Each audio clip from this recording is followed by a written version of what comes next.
ဒီပြစ်မှုတွေကြောင့်မလို့သွင်းကိုတစ်ဆောင်ပြေးဖို့အတွက်ခက်ခဲသွားနေတဲ့ရိုနယ်ဒိုပေါ်တူဂီကျယ်ပွင့်ခရစ္စတီယာနိုရိုနယ်ဒိုကဆော်ရီပရိုလီရဲ့ထိပ်သီးဒါဘီပွဲစဉ်မှာအေလာအသင်းကို3-2နဲ့ရှုံးနိမ့်ခဲ့ပြီးနောက်ဒိုင်လူကြီးပေါ်ပြုတ်မှုခဲ့တဲ့အပြုတ်မှုကြောင့်ပွဲပဲပြစ်ဒဏ်အပြင်းထန်ကြုံတွေ့ရဖို့ရှိနေပါသည်အဆိုပါပွဲမှာရိုနယ်ဒိုကအသင်းအတွက်ခြေပေါက်ကိုတကူသွင်းပေးခဲ့ပေမဲ့ပွဲပြီးမှာတော့အေနာဆာအသင်းကမတရားသဖြင့်အခိုးခံရတယ်ဆိုတဲ့သဘောမျိုးကိုဒိုင်လူကြီးကိုလက်ချေလက်ဟန်နဲ့ပြပြီးစော်ကားခဲ့တာကြောင့်မလို့ဆော်ရီဘောလုံးအဖွဲ့ချုပ်ရဲ့စီကံထိန်းသိမ်းကုမ္ပဏီဒီလိုအပြုတ်မှုဟာဒိုင်လူကြီးရဲ့ဂုဏ်သိက္ခာနဲ့ဗတ်မလိုက်မှုကိုစိန်ခေါ်ရောက်တဲ့အတွက်ကြောင့်မလို့ရိုနယ်ဒိုအနေနဲ့အနည်းဆုံး2ပွဲရနဲ့4ပွဲအထိပွဲပယ်ခံရနိုင်တယ်လို့ဆော်ရီရဲ့9000အနေမျိုး4000ကျားအမေရိကန်ဒေါ်လာ1000ဝန်းကျင်ဒဏ်ရိုက်ခံရဖို့ရှိနေပါတယ်အကယ်၍အပြင်းထန်ဆုံးပြစ်ဒဏ်ကိုချမှတ်ခံရမယ်ဆိုလို့ရှိရင်တော့ရိုနယ်ဒိုကဇန်နဝါရီလအတွင်းမှာကစားမယ်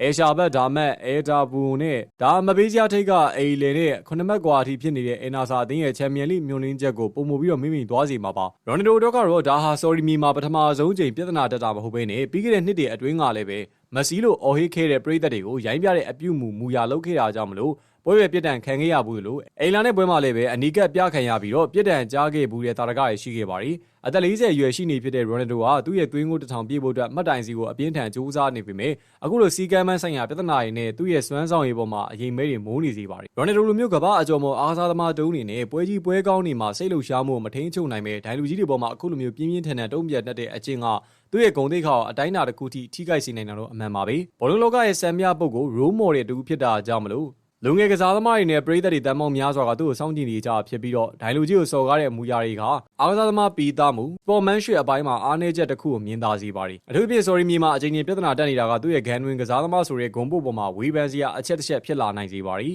ဒါပေမဲ့တခြားတစ်ဖက်ကလည်းကြည့်မယ်ဆိုရင်တော့ဒီလိုမျိုးပြင်းထန်တဲ့တုံ့ပြန်မှုတွေကရိုနယ်ဒိုရဲ့အမြဲတမ်းအနိုင်လိုချင်တဲ့စိတ်ဝင်းနေမက်ထလက်တီနဲ့ရှုံးနေမှုကိုလက်မခံနိုင်တဲ့စိတ်တဲ့ကြောင်းလို့လည်းဆိုနိုင်ပါတယ်အသက်40အရွယ်နောက်နီးနေပြီဖြစ်ပင်ပဲလေအခုဒီကွေးထဲမှာကလေးတယောက်လိုမျိုးစိတ်အားထက်သန်နေစေဖြစ်တာကသူ့ကိုဒီနေ့ထိအောင်မြောင်လို့တွန်းပို့ပေးနေတဲ့အရာလေးဖြစ်ပါတယ်သူ့အားပေးတဲ့ပရိသတ်တွေအတွက်ကတော့ဒါဟာဂုဏ်သိက္ခာကျဆင်းတာထက်အသင်းအတွက်စိတ်ပါလက်ပါကစားပေးနေတဲ့တက်သေးတစ်ခုလိုမျိုးမြင်ကြမှာပါခြုံပြောမယ်ဆိုရင်တော့ဒိုင်လူကြီးကိုစော်ကားတာမကောင်းတဲ့လုပ်ရဖြစ်ပေမဲ့ရိုနယ်ဒိုရဲ့အနိုင်ရလို့စိပြင်းထန်မှုကတော့သူ့ရဲ့ပင်ကိုဗီဇတစ်ခုလိုမျိုးဖြစ်နေပါပြီရိုနယ်ဒိုနေနဲ့သွင်းကိုတစ်ဆောင်ပြေးဖို့အတွက်မှတ်တိုင်စီကိုချီတက်နေတဲ့အချိန်မှာအခုလိုမျိုးပွဲပဲပြစ်ဒဏ်တွေကြုံတွေ့ရတာကသူ့ရဲ့ရည်မှန်းချက်အတွက်ကတော့တိတိတသားအနောက်ရှက်ဖြစ်စီမှာတော့အမှန်ပါပဲလက်ရှိမှာသူကအသက်40ရွယ်ရောက်နေပြီဖြစ်တယ်လို့ကစားသမားဘဝနောက်ဆုံးအချိန်တွေကိုအပြိုင်ဆိုင်ကစားနေရတာလည်းဖြစ်ပါရီပွဲစဉ်တပွဲချင်းစီတိုင်းကသူ့အတွက်ဂိုးသွင်းမှုအဖိုးတန်တဲ့အခွင့်အရေးတွေဖြစ်ပါရီအကယ်၍အခုတစ်ချိန်မှာ၄ပွဲထိပွဲပယ်ခံရမယ်ဆိုလို့ရှိရင်ဂိုးသွင်းတို့ကြာဆင်းသွားအောင်နေမကပဲနဲ့ပွဲကစားခွင့်ပြတ်တောက်သွားတဲ့အတွက်ကွင်းတွင်းအရှိန်အဟုန်ကိုပါထိခိုက်သွားစေနိုင်တာကြောင့်မလို့သူ့ရဲ့ဂိုးတစ်ထောင်အစီအစဉ်ကိုနောက်ကျသွားစေမှာဖြစ်ပါတယ်ဒါမဲ့ရိုနယ်ဒိုရဲ့စိတ်ဓာတ်ပိုင်းဆိုင်ရာခိုင်မာမှုကိုကြည့်ရမယ်ဆိုလို့ရှိရင်တော့ဒီလိုအတားအဆီးတွေကသူ့ကိုပို့ပြီးတော့စူးစမ်းခြင်းစိတ်ဖြစ်ပေါ်စေလိမ့်မယ်အရာတွေလည်းဖြစ်လာနိုင်ပါရီသူဟာခက်ခဲတွေကိုကြုံရတိုင်းမှာကွင်းထဲမှာသွင်းကိုတွေနဲ့ပြန်လဲတုံ့ပြန်လေးရှိတဲ့ကစားသမားမျိုးဖြစ်တာကြောင့်မလို့ပွဲပဲပြစ်ဒဏ်ကနေပြီးတော့ပြန်လာတဲ့အခါမှာလည်းပဲအရင်အထက်ပုံမပြင်းထန်တဲ့စိတ်ဆန္ဒတွေနဲ့ဂိုးရီဇက်တိုက်သွင်းယူလာနိုင်ကြောင်းရှိအရင်အထက်ပုံမပြင်းထန်တဲ့စိတ်ဆန္ဒတွေနဲ့ဂိုးရီဇက်တိုက်သွင်းယူလာနိုင်ကြီးလည်းရှိပါရီခြုံပြမယ်ဆိုလို့ရှိရင်တော့အချိန်ကာလအနှောက်အယှက်ဖြစ်နိုင်ပေမဲ့ရိုနယ်ဒိုရဲ့ဂိုးသွင်းဗီဇနဲ့မစုံမနစ်စူးစမ်းမှုတွေကြောင့်မလို့ဒီမှတ်တိုင်ကိုရောက်လို့သွားနိုင်အောင်မှာဖြစ်ပေမဲ့အခုလိုမျိုးစီကမ်းမန်းဆိုင်ရာပြဿနာလေးတွေကတော့သူ့အတွက်မလိုအပ်ပဲခရီးဖင့်စေတဲ့အချက်တွေပဲဖြစ်ပါရခင်ဗျာ